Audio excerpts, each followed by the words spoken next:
खातिर। अरे आवाज चला घुमा दे।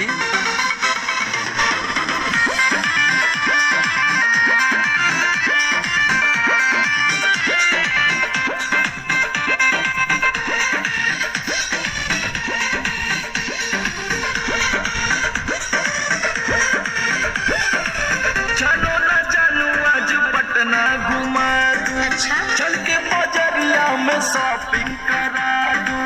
बाबू ना सुनो, क्या बात है?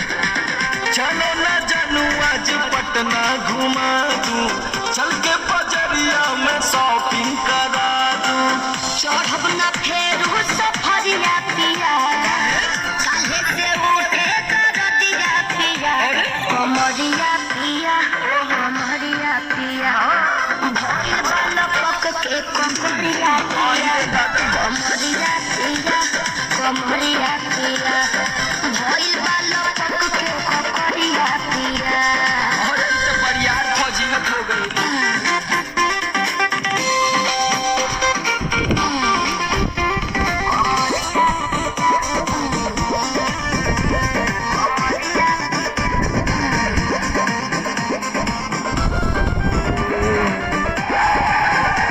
सुनली होला तू काल्हे गिरेक राजा जी, लागे भइल बा कमरिया गिरेक राजा जी। बुझली बुझाता बुझाता सुना, नहीं रहबू संभर के गोरी, तमनवा जीहू कबे करी। जति जोश में खो देबू होश, कमरिया मुड़ू कबे करी। राते तू कइला कर दिया पिया, पोरे पोरे हो खोता डर दिया पिया, कैसे? कमरिया पिया, कमरिया पिया, भइल बाल पक के कमरिया पिया, कमरिया पिया, कमरिया पिया, भइल बाल पक के कमरिया पिया। पिछलहू सीजन में तो यह नाटक रहे।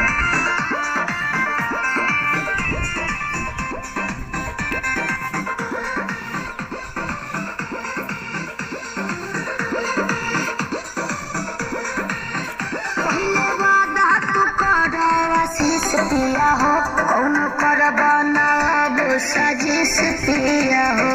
लगनू चोनाए, हाँ? एगो काम करा, बिना ड्यूटी से झगड़ा लेबू तो बहुते आराम करी हो। जब दबी है कमर समर, दवाई नियन काम करी हो। बुझाइल? ले आवई मदन हो रतिया पिया, पगली तबे न जाई सरतिया पिया, हाँ ना? कमरिया पिया, कमरिया पिया, भइल बाल पक के कमरिया पिया, कमरिया पिया, कमरिया पिया, भइल बाल पक के कमरिया पिया। चल मत कर नाटक, बंद कर फाटक।